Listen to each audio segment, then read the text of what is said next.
अस्सलाम वालेकुम एवरीवन। उम्मीद त सब ठीक हूंदव। अॼु वरी असीं इंग्लिश क्लास सां गॾु हाज़िर आहियूं तव्हां वटि। कल्ह असां वर्ब खे स्टार्ट कयो हुयो ऐं वर्ब जी डेफिनेशन उन सां रिलेटेड हिकु एक्टिविटी असां कई हुई, जंहिंमें काफ़ी असांजा जेके लर्नर्स हुया उन्हनि भरपूर तरह सां पार्टिसिपेट कयो हुयो, किन वर्ब जूं डेफिनेशंस लिखियूं हुयूं ऐं जेके जेके क्वेश्चन्स मूं कया हुया या जेका पिक्चर तव्हांखे शो कई हुई उन सां रिलेटेड काफ़ी सेंटेंसेस कमेंट्स जेको शो करे थो त तव्हां बिल्कुलु सिखी रहिया आहियो असां सां गॾु ऐं असांखे फॉलो करे रहिया आहियो। So thank you so much for that. अॼु असां शुरू कंदासीं वर्ब जेको असां कल्ह शुरू करे चुका हुयासीं। Okay, so let's begin with verb today. कल्ह ही पिक्चर मां तव्हांखे शो कई हुई जंहिंमें कुझु सेंटेंसिस असां ठाहिया हुया ऐं उन खां पोइ असां वर्ब जी डेफिनेशन खे एक्सप्लेन कयो हुयो मूं ऐं तव्हां बि इलाही पार्टिसिपेट कयो, वर्ब जी तव्हां डेफिनेशंस ॿुधायूं हुयूं। त वर्ब बेसिकली अगरि केरु नओं आहे जेको अॼु असांखे जॉइन जंहिं कयो आहे या ॿुधी रहियो आहे त उन जे लाइ मां सिर्फ़ु हिनखे हिकु रिपीट तव्हांखे रेपिटेशन ॿुधाईंदमि हिनजी त छा आहे वर्ब। एक्शन वर्ब आहे, विदाउट वर्ब सेंट्रल यूनिट आहे वर्ब सेंटेंस जो ऐं इन खां सिवा असां सेंटेंस नथा ठाहे सघूं। ग्रामेटिकल फॉर्म जेको हूंदो आहे हिकिड़ो बेस चऊंसीं त सेंटेंस विदाउट वर्ब नथो ठही सघे। जेको वर्ब आहे उहो हिते जीअं तव्हां ॾिसी सघो था पंहिंजी स्लाइड्स ते त a verb can express action, state of being, occurrence.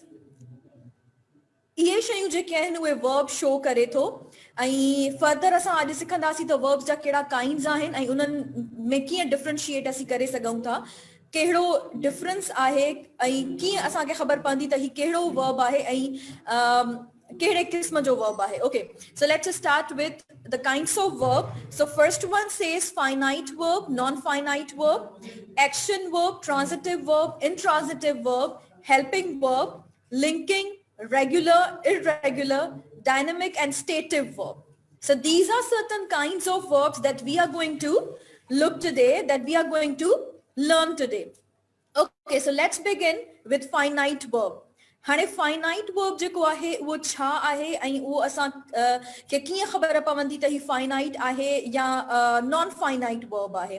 So basically finite verb जेको आहे जीअं त तव्हां डेफिनेशन पंहिंजे स्क्रीन ते ॾिसी सघो था त finite verbs R such kind of words that have a definite relation with the subject or noun. Usually these verbs are the main verb. हाणे ही मेन वर्ब हूंदा आहिनि, ठीकु आहे, ऐं असांखे स्टेट ॿुधाईंदा, असांखे टाइम ॿुधाईंदा, इंडिकेट कंदा ऐं सिंगुलर प्लूरल अगरि असांजो सब्जेक्ट आहे त उहो बि असांखे फाइनाइट वर्ब ई क्लियर ॿुधाईंदो आहे। हेठि लिखियल आहे used only in present and past tense.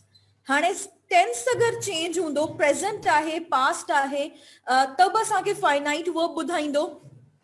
उन खां अलावा सिंगुलर आहे, प्लूरल आहे, फाइनाइट वर्ब ते उन जो असर पवंदो। फाइनाइट वर्ब चेंज थींदो according to tense and according to number. It means singular and plural, ठीकु आहे।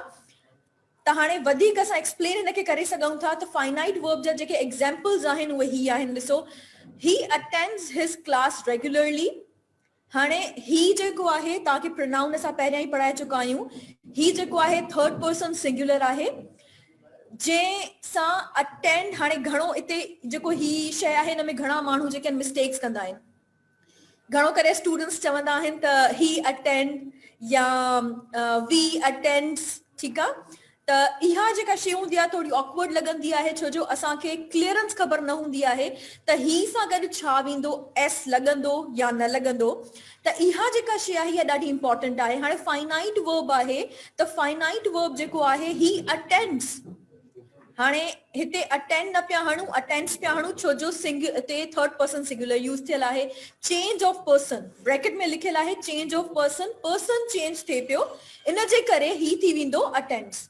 They attend. हाणे पहिरें सेंटेंस में ॾिसो तव्हांखे डिफरेंस ख़बर पइजी वेंदी हिते त पहिरें सेंटेंस में असां एस हयो आहे पर सेकंड सेंटेंस में असां एस न हयो आहे। हाणे छो न हयो असां एस हिते? छो जो जेको असांजो प्रोनाउन आहे वो सिंगुलर कोन्हे को, वो प्लूरल आहे. They, it means we are talking about more than one person. ठीक आहे, उन्हनि. त इन जे करे इहो थी वियो अटेंड. हाणे असांखे ख़बर पई त इहो फाइनाइट वर्ब आहे. उन खां पोइ they attended the class regularly. हाणे हिते ईडी वरी छो लॻी वियो? पहिरें में असां एस हयोसीं, सम्झोसीं. सेकेंड में असां एस न हयोसीं, सम्झोसीं. हाणे टे में वरी ईडी छो पियो लॻे? छो जो मां तव्हांखे ॿुधायो फाइनाइट वर्ब जेको आहे उन जो टेंस ते बि इलाही असर पवंदो. प्रेजेंट आहे, पास्ट आहे. हाणे पहिरें में प्रेजेंट हुयो तॾहिं एस लॻो, असां ईडी न हईसीं. टे में ही प्रेजेंट कोन्हे को, इन्हे जे करे ही पास्ट आहे, तंहिंजे करे असां छा कयो आहे? ईडी हयो. ईडी असांखे ॿुधाईंदो जॾहिं अटेंडेड थी वेंदो, इट मीन्स कि असां पास्ट जे बारे में ॻाल्हायूं पिया.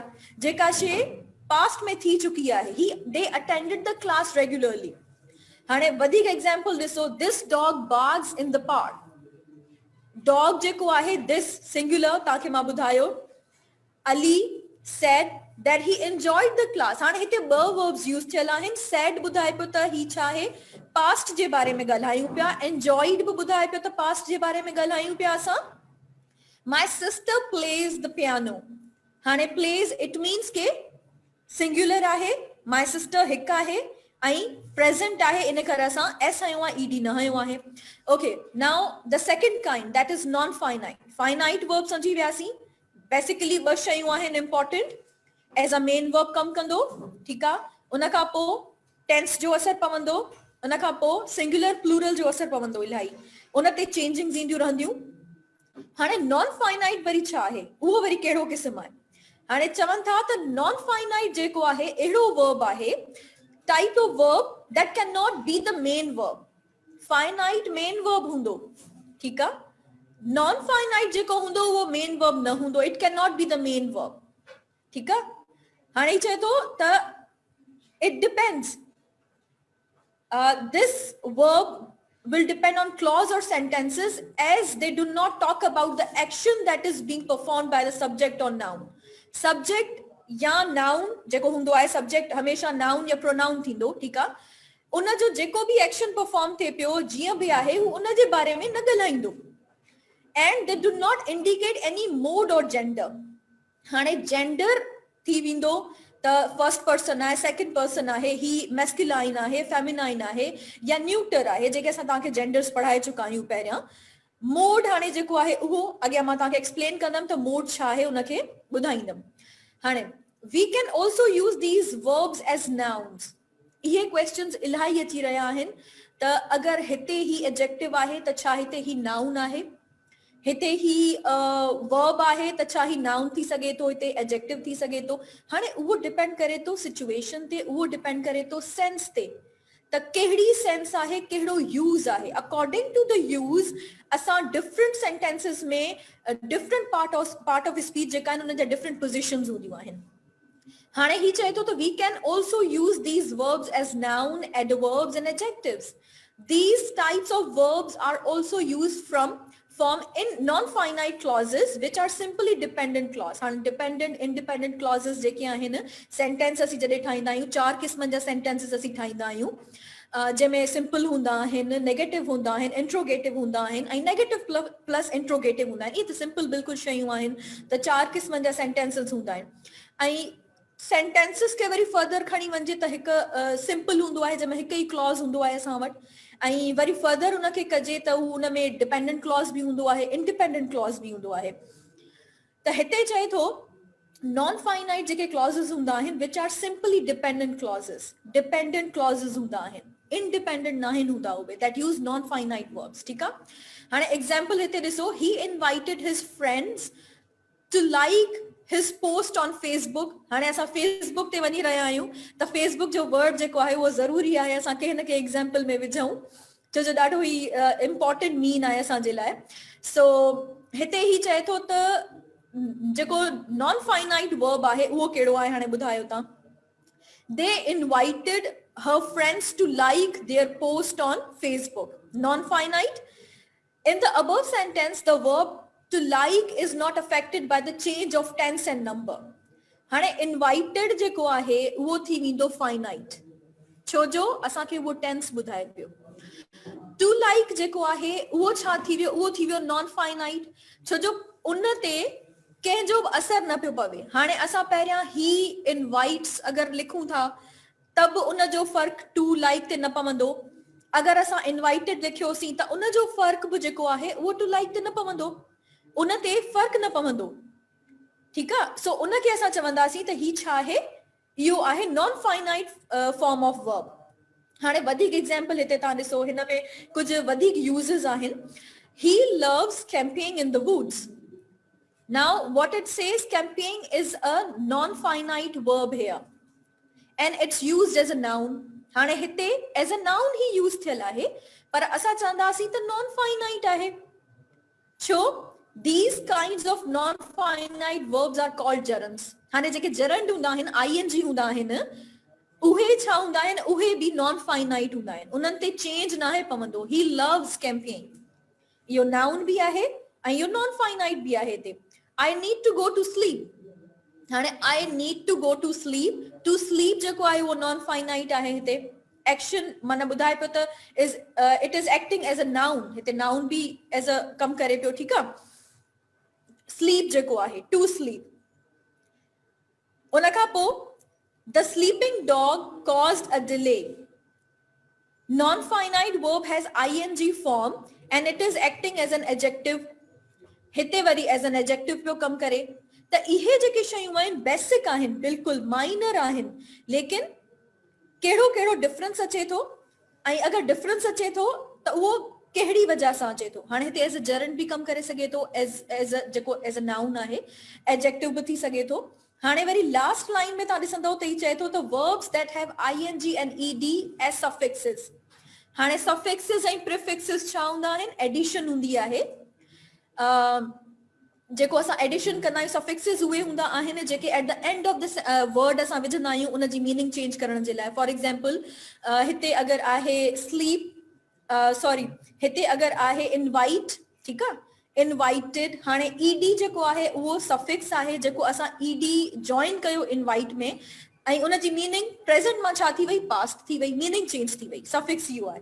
ऐं प्रिफिक्स छा आहे, प्रिफिक्स जेके हूंदा आहिनि उहे पहिरियां विझंदा आहिनि, pre prefix, it means something that is going to be added at the start of the word। add कंदासीं start में त उहे prefixes थी वेंदा। ठीकु आहे, हाणे engineering, pre engineering, medical, pre medical। हाणे pre छा आहे हिते एज अ प्रिफिक्स पियो कम करे। ठीकु आहे, त ही जेके नंढियूं नंढियूं टर्म्स अचनि थियूं उन्हनि खे डिटेल में असां नथा ॻाल्हाए सघूं, पर वक्तन ब वक्तन असां तव्हांखे डेफिनेशन ॿुधाईंदा रहंदासीं त तव्हांखे ख़बर पवंदी त सफिक्स छा आहे, प्रिफिक्स छा आहे, मूड छा आहे, टोन छा आहे। इहे जेके आहिनि बिल्कुलु माइनर आहिनि पर ॾाढियूं इंपॉर्टेंट शयूं आहिनि।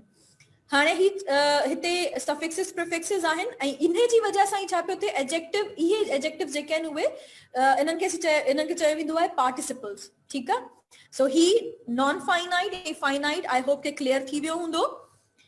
उन खां पोइ हाणे मेन शइ that is action word। action verbs जेके आहिनि उन्हनि खे मेन वर्ब बि चयो वेंदो आहे, प्रिंसिपल वर्ब बि चयो वेंदो आहे, लेक्सिकल वर्ब बि चयो वेंदो आहे। इहे सभु नाला अगरि फॉर एग्जांपल लिखियल आहे लेक्सिकल वर्ब त उन में परेशान थियण जी का ॻाल्हि कान्हे का, छो जो उहे छा आहिनि, एक्शन वर्ब्स आहिनि। प्रिंसिपल वर्ब लिखियल आहे, that is action verb. Main verb लिखियल आहे, एक्शन वर्ब। मतलब हिक ही शइ जा डिफरेंट नाला आहिनि इहे। ठीकु आहे, हाणे हिते छा आहे, चए थो त all these types of verbs talk about what the subject is doing in the sentence. Subject कहिड़ो कम करे रहियो आहे सेंटेंस में, उन जे बारे में असांखे एक्शन वर्ब ॿुधाईंदो। एक्शन वर्ब ॿुधाईंदो त कहिड़ो कम थी रहियो आहे, को कम थी रहियो आहे, एक्शन आहे त उहो एक्शन आहे। ठीकु आहे, सिंपली इन जी आइडेंटिफिकेशन ॾाढी सिंपल आहे। माना छा इस जेको सब्जेक्ट आहे या नाउन प्रोनाउन आहे उहो कहिड़ो कम करे रहियो आहे। ठीकु आहे, action verbs are one of the most easily identifiable types of verbs in English grammar. ये ॾाढा सिंपल हूंदा आहिनि, ॾाढा इजी हूंदा आहिनि। हाणे छा आहे, टू आइडेंटिफाई और recognise these verbs we simply have to look for the words in the sentences that answer the questions. What is the subject doing? Subject छा करे रहियो आहे। ठीकु आहे, okay, for example, Rose is painting the kitchen wall। What is Rose doing? Rose छा करे रही है? Painting करे रही है. छा paint करे रही है? The kitchen wall. Action थी रही है, paint करे रही है. Okay, हाणे there are two types of action verbs. Transitive, intransitive. हिनन जी जेका हुंदी आहे, हिनन में इलाही स्टूडेंट्स के तमाम घणी मुश्किल थींदी आहे फाइंड आउट करण जे लाइ. त हाणे ऑब्जेक्ट अगर कम करे पियो, उन ते असर थे पियो या न पियो थे, अगर थे पियो त कीअं पियो थे, या ऑब्जेक्ट ना है त पो इन वर्ब में छा क्वेश्चन बीहे पियो या न पियो ठहे. त हिन खे वधीक हाणे मां तव्हांखे एक्सप्लेन कयां थी त ट्रांजिटिव ऐं इंट्रांजिटिव में कहिड़ो फर्क आहे. हाणे ट्रांजिटिव जेको आहे वर्ब, वो basically आहे, transitive verbs are such kind of verbs in which action verbs have a definite object. हाणे जरूर at the end of transitive verb we need to put an object at the end. That is very necessary. Without object transitive verb कम न कंदो. ठीक आहे, उन जे लाइ object खपे असांखे. उन खां सवाइ माना ऑब्जेक्ट हुजे जंहिं ते इफेक्ट पए पियो उन वर्ब जो. अगर ऑब्जेक्ट न हूंदो त उहो इंट्रांजिटिव थी वेंदो. अगर ऑब्जेक्ट ते असर पए पियो, इफेक्ट पए पियो, त उहो थी वेंदो ट्रांजिटिव. हाणे वधीक हिन खे ॾिसो. That means that action has definite recipient or object. जरूर ऑब्जेक्ट हूंदो. To identify them you can ask question, what is the object being affected by the verb? छा है? अगर कंहिं कुछ कयो त छा कयो. मां एक्सप्लेन तव्हांखे एग्जांपल्स में कयां थी. The meaning of transitive verb is incomplete without a direct object. उन जी मीनिंग जेका हूंदी न, सेंटेंस जेको हूंदो उहो को सेंस न ॾींदो असांखे. उन जी मीनिंग इनकम्प्लीट थी वेंदी अगर असां ऑब्जेक्ट ट्रांजिटिव वर्ब खां पोइ नथा विझूं त. Okay, now look at these examples. Rose is painting. Rose is painting. Okay, what she is painting? Now, what is she painting? The kitchen wall. ठीक है, अगर चाहूं तो Rose is painting त केर ॿुधंदो त वो हिकदम सां क्वेश्चन कंदो छा पई पेंट करे. ठीक है, ऑब्जेक्ट इज वेरी इंपॉर्टेंट. हाणे हिते द केट ब्रोक, छा टोड़े छॾियसि, कैट छा टोड़ियो, द पॉट. माना द पॉट न विधोसीं त मीनिंग कंप्लीट न थी, सेंस कंप्लीट न थियो. he moved what? He moved to America. He moved the chair. He moved the table. He moved to UK. माना अगर moved चवंदासीं he moved, छा मूव कियसि, केॾांहुं मूव कियसि, इलाही क्वेश्चंस आया. इट मीन्स कि असांखे ऑब्जेक्ट जरूर विझणो आहे. she bought what, छा कियसि, छा बाय कियसि, some new books. ठीक आहे, त जेको ट्रांजिटिव वर्ब हूंदो उन खां पोइ ऑब्जेक्ट जो अचणु बिल्कुलु ज़रूर आहे, उहो इंपॉर्टेंट आहे. विदाउट दैट सेंस कंप्लीट न थींदो. हाणे intransitive verb basically finite infinite जो मां तव्हांखे डिफरेंस ॿुधायो त कीअं असांखे ख़बर पवंदी. हाणे ट्रांजिटिव ऐं इंट्रांजिटिव वर्ब जो बि बिल्कुलु बारीक सो आहे ही थोरो डिफरेंस जेको असांखे सम्झणु ज़रूरी आहे. हुन में ऑब्जेक्ट हूंदो ज़रूर आफ्टर वर्ब जंहिं ते इम्पैक्ट पए पियो, जंहिंजो इम्पैक्ट पए पियो. हाणे हिन में वरी छा आहे, these verbs also show an action but there is no specific object on which the action is being done. To recognize these verbs we ask question, what is the object being affected by the verb. ठीक है, if there is no answer present in the sentence, हाणे answer अगर को कोने को, we can say these verbs are intransitive verbs. Many verbs have both. हाणे हिते चए तो त इलाही सारा वर्ब जहिड़ा हूंदा आहिनि जेके ट्रांजिटिव बि कमु कंदा आहिनि, इंट्रांजिटिव बि कमु कंदा आहिनि. ठीकु आहे, डिपेंड करे थो त असां उन्हनि खे यूज़ कीअं था कयूं. ठीकु आहे, हाणे हिते वधीक ॾिसो एग्जाम्पल तव्हां. चए थो त रोज़ इज पेंटिंग राइट नाउ. पहिरियां असां छा लिखियो हुयो इन ट्रांजिटिव में? ट्रांजिटिव में लिखियो हुयो रोज़ इज पेंटिंग द वॉल. ठीकु आहे, रोज़ इज पेंटिंग राइट नाउ. हाणे राइट नाउ छा आहे, टाइम तो ॿुधाए पियो हींअर पई करे, पर ऑब्जेक्ट कोने को हिते. माना हाणे हिते पेंटिंग जेको आहे उन एज अ ट्रांजिटिव बि असां उनखे यूज़ कयो, इंट्रांजिटिव बि यूज़ कयो, पर डिफरेंस तव्हां सम्झी वियो त ट्रांजिटिव में जेको हुयो ऑब्जेक्ट असां ज़रूर विधोसीं पोयां. ठीकु आहे, हिते असां राइट नाउ विझी छॾियो त ऑब्जेक्ट जो को ज़रूरी कोने को. This means that a sentence painting is an intransitive verb. An intransitive verb telling us about the action of the subject, but there is no specific object for the action. Action ॿुधाए पियो पर object कोने को. हाणे हेठि ॾिसो वधीक I am studying at the moment. I am studying. अगर चवा हाँ सिर्फ त छा पई स्टडी कया, किताब पई पढ़ा, या I am studying in like class ॿुधायां को, पंहिंजो लेवल ॿुधायां को, या छा पढ़ी रही आहियां. सारा इज कुकिंग राइट नाउ. मन हाणे हिते असां ऑब्जेक्ट न विधोसीं, ठीकु आहे. No direct object for the verb. त इहो आहे, हुन में ऑब्जेक्ट वेंदो ज़रूर, हिन में ऑब्जेक्ट जी ज़रूरत कान्हे का. हाणे some verbs such as arrive, go, lie, sneeze, sit, die are always intransitive. It is impossible for a logical direct object to follow. ठीक है, ही हमेशा छा हुंदा, intransitive हुंदा. Okay, now helping or auxiliary verbs. हाणे finite, non-finite, transitive, intransitive जेके ॿ हुया action verbs असां जेके पढ़ियासीं. हाणे helping or auxiliary verbs. An auxiliary also called helping verbs. Helping, auxiliaries, verbal auxiliary verbs. हाणे जी एक्शन पढ़ियोसीं त मेन वर्ब हूंदो, डिफरेंट नेम्स हुया, त हिननि जा बि डिफरेंट नेम्स आहिनि. हाणे helping verbs are verbs that as their name suggest help the main verb in a sentence by extending the meaning of a verb. मदद कंदा आहिनि मेन वर्ब जी सेंटेंस खे ठाहिण में. इहे एज अ मेन वर्ब कम न कंदा, इहे हेल्पिंग वर्ब आहिनि जेके हेल्प कंदा. These types of verb assist the main verb in showing time and meaning. Time and meaning जेका हूंदी हुन जी, उनखे assist कंदा main verb के. माना समझो त assistant आहिनि main verb जा helping verbs. Okay, now types of helping verbs. Primary auxiliary verbs आहिनि ऐं modal auxiliary verbs आहिनि. हाणे primary कहिड़ा हूंदा आहिनि? These verbs function both as helping and main verb. ठीकु आहे, ही जेके आहिनि उहे helping बि हूंदा ऐं main verb बि थी सघनि था. ठीक है, be, do, have. हाणे for example, he is the boss here. She has her own car. हिते प्राइमरी ऑक्सिलरी वर्ब्स आहिनि, ठीक आहे, as helping and main verb. Helping भी आहिनि, एज अ मेन वर्ब भी आहिनि. ठीक आहे. मॉडल ऑक्सिलरी कहिड़ा आहिनि? मॉडल वर्ब्स जेके आहिनि उहे तमामु डीप आहिनि. उन्हनि ते बि हिकु असां क्लास ज़रूर कंडक्ट कंदासीं, पर हिते हींअर मां तव्हांखे सिर्फ़ु ॿुधाए छॾियां त मॉडल ऐं सिंपल जेके हेल्पिंग वर्ब्स में कहिड़ो डिफरेंस हूंदो आहे. These verbs are used to change the tone and mood. Tone हाणे छा आहे? टोन मतलब कहिड़े तरीक़े सां ॻाल्हाए रहिया आहियूं. whether it's order, it's request, it's question. कहिड़ो टोन आहे?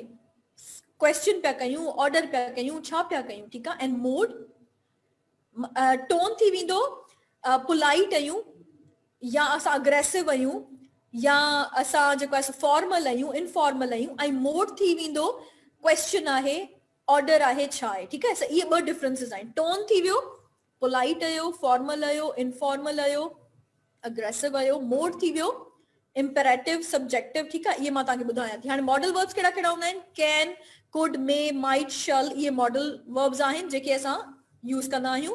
For example, she can run fast. हाणे हिते छा ॿुधाए पियो? कैन करे सघे थी. शी कैन रन फास्ट, हू तेज भरी सघे थी. U should study English. हाणे इहा छा आहे? एडवाइस आहे, तोखे इंग्लिश सिखणु खपे. ओके. हाणे modes, mode very important. verb modes are classification that indicate the attitude of a speaker. Attitude speaker जो ॿुधाईंदा जेके मोड हूंदा आहिनि verbs में. असां वटि 3 मोड्स आहिनि इंग्लिश में: इंडिकेटिव, इम्परेटिव एंड सब्जेक्टिव. ठीकु आहे. त ही मां हिकिड़ी हिते विझी छॾी आहे पिक्चर. तव्हां हिनखे ॾिसी सघो था त ही चए थो त इंडिकेटिव मूड्स कहिड़ा हूंदा आहिनि. एक्सप्रेस कनि था स्टेटमेंट ऐं क्वेश्चन के.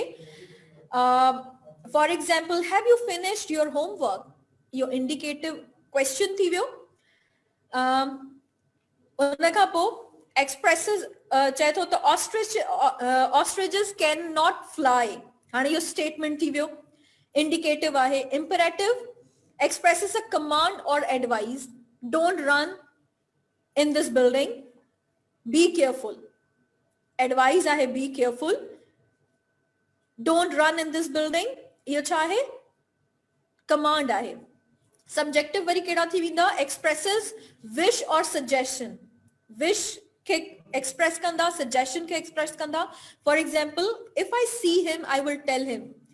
माना अगर मूंखे हू ॾिसण में आयो त उनखे ज़रूर ॿुधाईंदसि इहो छा आहे विश आहे मूंखे अगर हू मिलियो त उनखे ज़रूर ॿुधाईंदसि if I were you हाणे इहा विश आहे if I were you I wouldn't keep throwing rope at the bees ठीक आहे so इहे modes आहिनि okay now next linking or copular verbs linking or copular verbs are unlike other verbs they do not tell anything about the subject themselves.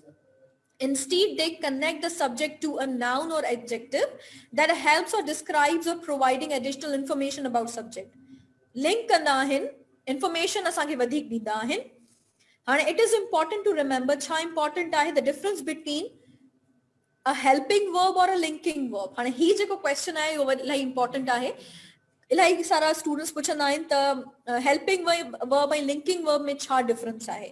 Helping verb link कंदो linking verb link कंदो helping verb जेको आहे उहो बि help कंदो linking verb बि help कंदो पर difference आहे हाणे कहिड़ो difference आहे त हिते चए थो त जेको helping verb ऐं linking verb आहे that is the linking verb is used to connect the subject with something that describes it ठीक आहे linking verb जेको आहे is that the linking verb is used to connect the subject with something that describes it ठीक है whereas the helping verb is used altogether with an additional main verb हाणे हिन में main verb हूंदो ठीक है मां तव्हांखे ॿुधायां थी अॻियां एग्जांपल में त कीअं डिफरेंस थींदो हाणे हिते ॾिसो डिफरेंस छा आहे ॿिन्ही जो I am tall इहो linking verb आहे ठीक है I am running इहो helping verb आहे am second sentence में as a helping verb पियो कम करे पर first sentence में linking verb आहे जेको I am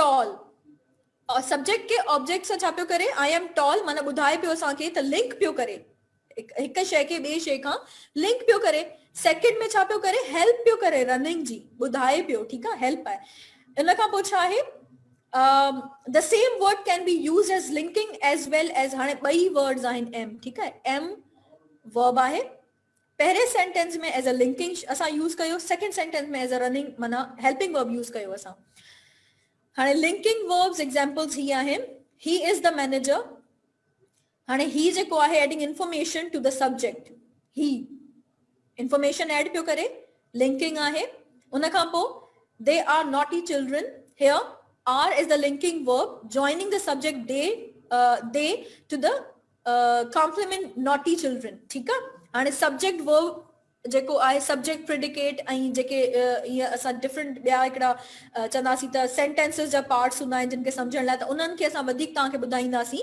अॻियां जॾहिं असां पार्ट्स ऑफ स्पीच पढ़ी वठंदासीं okay now next is regular और वीक वर्ब हाणे हिन जो बिल्कुलु रेगुलर ऐं इरेगुलर वर्ब्स जेके आहिनि बिल्कुलु ईज़ी आहिनि उन्हनि जी क्लासिफिकेशन उन्हनि जी आइडेंटिफिकेशन बिल्कुलु ईज़ी आहे those verbs that form there past participle with D और ईडी एज सफिक्सिस मां तव्हांखे प्रिफिक्सिस ऐं सफिक्सिस पढ़ायो हींअर ॿुधायो तव्हांखे आर रेगुलर वर्ब्स जेके डी ऐं ईडी ते ख़तम थींदा उहे हूंदा regular verbs these verbs do not undergo substantial changes while changing form between tenses past का प्रेजेंट में चेंज कंदासीं त उ सिर्फ डी ईडी ते खत्म थींदा ठीकु आहे इहा आइडेंटिफिकेशन हूंदी अगर वर्ब के प्रेजेंट में पास्ट में चेंज कयूं ऐं उहो डी या ईडी ते पियो खत्म थिए उहो रेगुलर वर्ब आहे ठीकु आहे इन्हनि खे असां छा चवंदा आहियूं these verbs are also called weak verbs ही वीक वर्ब्स बि चया वेंदा आहिनि रेगुलर हाणे ही ॾिसो हिते कुझु सेंटेंस एग्जांपल्स मां ॾिना आहिनि त प्रेजेंट पास्ट ऐं past participle decade decade decade ठीकु आहे अम्यूज अम्यूज्ड अम्यूज्ड पहिरें में ईडी सेकंड में वाई के पहिरें में असां ख़त्म कयो सॉरी वाई ईडी ठीकु आहे वरी सेकंड में छा अची वियो ई त हो लास्ट में असां सिर्फ डी जी एडिशन कईसीं कमांड कमांडेड ईडी हयोसीं एक्सप्लेन्ड एक्सप्लेन्ड ठीकु आहे एक्सप्लेन्ड इहो थी वियो इम्प्रेस इम्प्रेस्ड ईडी हयोसीं डिके वरी अची वियो त हिन में डी ऐं ईडी जी एडिशन थींदी जॾहिं असां प्रेजेंट मां पास्ट में खणी वेंदासीं उन खां पोइ इरेगुलर या स्ट्रॉन्ग वर्ब्स हाणे जेके रेगुलर हुया उहे वीक वर्ब्स हुया इरेगुलर जेके हूंदा उहे स्ट्रॉन्ग वर्ब्स आहिनि उहे स्ट्रॉन्ग कीअं आहिनि हाणे चए थो त irregular verbs are the verbs that change their form completely हाणे बिल्कुलु चेंज थी वेंदा कंप्लीट थी वेंदा व्हेन चेंजिंग द फॉर्म ठीकु आहे most of the time they form past their past times by changing the main vowel of the present tense and without the addition of any ending. We cannot tell or predict what form irregular or strong verb is going to take in the changing tense. हाणे असां predict नथा करे सघूं, असां अंदाज़ो नथा लगाए सघूं. फॉर एग्जाम्पल हाणे हिते एग्जाम्पल्स ॾिठो, हाणे स्टूडेंट्स हिन में मिस्टेक कंदा आहिनि.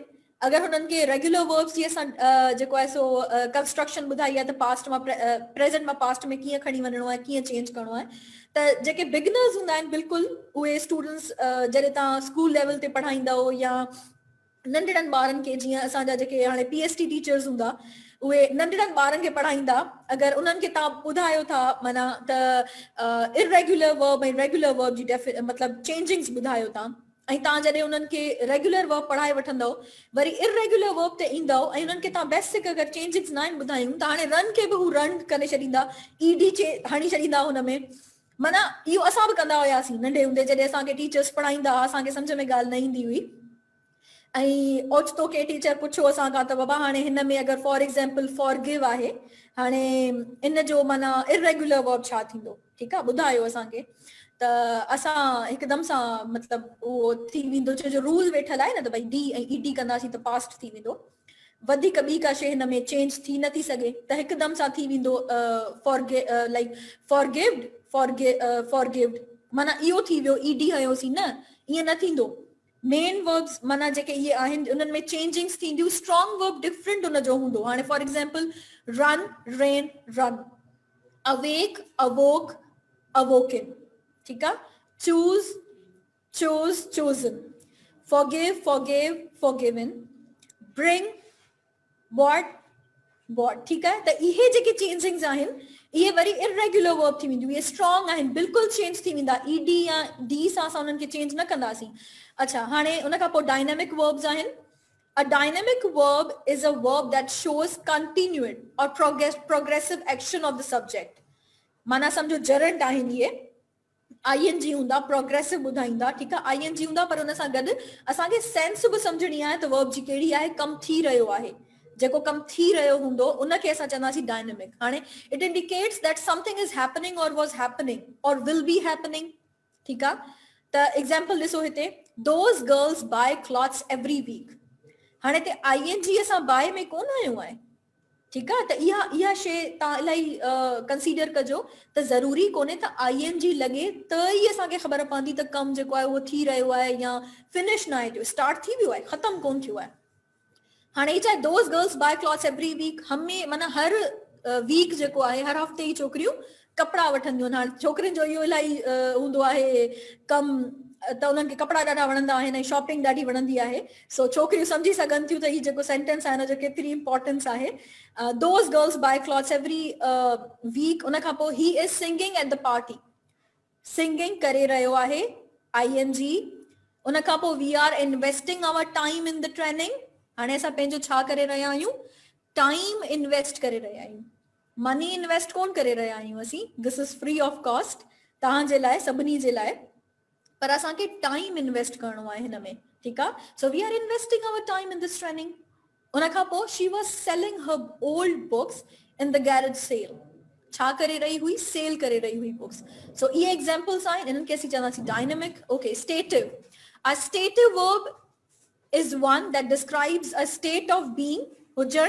That verb doesn't describe the action like dynamic verb. हाणे dynamic verb वांगे ये कोन कंदा, ये छा हूंदा, ये हूंदा आहिनि स्टेटिव आहिनि, वर्ड ही ॿुधाए पियो असांखे त डायनेमिक कोन्हनि, कंटिन्यूअस कोन्हे का. हाणे एग्जाम्पल्स ॾिसो, my sister prefers chocolate cake. हाणे something that we cannot see but that is her preference, उहा हुनजी प्रेफरेंस आहे त हुनखे चॉकलेट केक वणंदो आहे. He likes playing tennis. Likes something that is stative. We cannot see that like हाणे कुछ के शे के वणे थी तो असां माना चऊं था त इहा कंटिन्यूटी कोन्हे, that is something stative आहे उहा. I think tea is better than coffee. Your brother hates driving. Everyone appeared at the party. Appeared, something stative. Would you mind if I sit here? ठीक आहे. Always remember me in your prayers. त इहे जेके शयूं आहिनि, इहे जेके verbs आहिनि उहे थी वेंदा stative verbs. Okay, so this was all about verb. जंहिंमें असां verb पढ़ियोसीं, definition उन जा kinds पढ़ियासीं, differences पढ़ियासीं. पर अगर तव्हांखे को बि question हुजे verb सां related त तव्हां उहो comment में लिखी सघो था. बेशक असां उहो पढ़ी करे तव्हांखे इंशाल्लाह जेका मंडे जी क्लास हूंदी उन में असां तव्हांखे पहिरियां उहे तव्हांजा questions सॼा answers कंदासीं. ऐं अगर ॿियो को बि का सजेशन हुजे का बि प्रेफरेंस हुजे त तव्हां हुन में कमेंट में लिखी सघो था, असांखे ॿुधाए सघो था. So next is adverb. हाणे सर शफ़ीक तव्हांखे एडवर्ब जे बारे में ॿुधाईंदा ऐं उनखे डिस्क्राइब कंदा. सो मुंहिंजे तरफ़ां अॼु एतिरो ई. Thank you so much. अल्लाह हाफ़िज़. So that was about verb, and now we are going to start with the adverb. Okay, so what is adverb? As a name suggests, adverb the all लफ्ज़ जेको verb, adjective ऐं verb जे बारे में कुछ ॿुधाए तो उन्हें के चइबो आहे adverb. An adverb is a word, a set of words that modifies verb, adjective and adverb. Adverb basically टिन लफ्ज़नि खे define कंदो आहे, टिन शयुनि जे बारे में, हिकिड़ो verb जे बारे में, ॿियो adjective ऐं ॿियो adverb पंहिंजे पाण जे बारे में. So verb, adjective and adverb. It tells when, where and how an action is performed or indicates the quality or degree of the action. Basically adverb तनाले मसलो the adverb. Adverb को लफ्ज़ जेको verb, adjective adverb बारे में ॿुधाए. Many adverbs end in Lee, but some words end which in Lee are not adverb. Mostly जेके adverb हूंदा आहिनि उहे ली ते ख़तम थींदा आहिनि, पर ज़रूरी न आहे त सभु ली words adverb हुजनि. Now see the example. He sings loudly. हाणे sings हिकिड़ो verb आहे. उहो कीअं ॻाए रहियो आहे? Loudly. Loudly is verb. त जेको verb खे define करे उहो तव्हांजो छा आहे? Adverb. He is very tall. Tall adjective आहे. हाँ tall जेको ॾिसो तव्हांखे डिफाइन कयो त कीअं हू tall आहे, केतिरो tall आहे? Very tall. तो very here is adverb. त जेको adjective खे describe करे, modify करे त उहो बि adverb आहे. She moved quite slowly. Quite भी adverb आहे, slowly भी adverb आहे. त उहो लफ्ज़ जेको adverb खे define करे, further ॿिए adverb खे त उहो भी adverb आहे. So these are three examples of verb, adjective and adverb. Now we are going to discuss few types of adverb: conjunctive adverb, sentence adverb, adverbs of time and frequency, adverb of place and direction, adverbs of degree, and adverbs of manner. And सब खां पहिरियों असां discuss कंदासीं conjunctive adverb. हाणे so conjunctive means to join, to link, to connect. Now conjunctions have one job, to connect. हाणे conjunction जेको असां सुभाणे इंशाल्लाह कंटिन्यू कंदासीं इन मंडे त कंजक्शन जो कमु आहे उहो सिर्फ़ु कनेक्ट करणो आहे, join. But they join words, phrases and clauses together to clarify what the writer is saying. Conjunction जेको आहे उहो सिर्फ़ु हिकिड़ो आइडियो या हिकिड़ो कंहिंखे जॉइन कंदो आहे फ्रेज़िस खे या क्लॉज़िस खे. पर the job of adverb is to connect ideas. We call it conjunctive adverb. पर एडवर्ब जो कमु जेको आहे सो उहो कनेक्ट करणो आहे आइडियाज़ खे.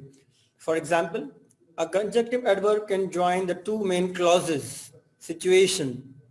The conjunctive adverb behaves like a coordinating conjunction. माना वो किन बिन जुमलन के बिन ideas के connect तो करे, इन्हें करे सामने जो नाम conjunctive adverb.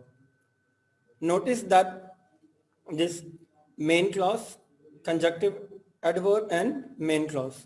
Read examples. The dark skies and distant thunder disordered Clarice from her afternoon run. Moreover, she had 30 calculus problems to solve for her morning class. And that is so in both sentences, both ideas connected. And in moreover, the moreover here is adverb. And adverb means to comma a semicolon we use kandasi. Same is in another example otherwise. Now sentence adverb. A sentence adverb start the sentence and modify the whole sentence. Sentence adverb वो है जो जुमले जे शुरू में अचे ऐं पूरे जुमले के कनेक्ट करे. Example: Hopefully we will win the match. Apparently the sky is getting cloudy. Certainly I didn't think of coming here. हाणे ते hopefully, apparently and certainly ये टे लफ्ज़ आहिनि adverb sentence. ये पूरे जुमले के असांखे डिफाइन कनि था. Adverbs of time and frequency.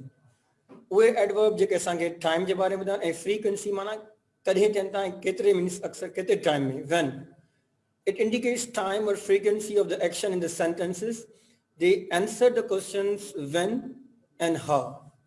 For example, always, never, often, eventually, now, frequently, etc.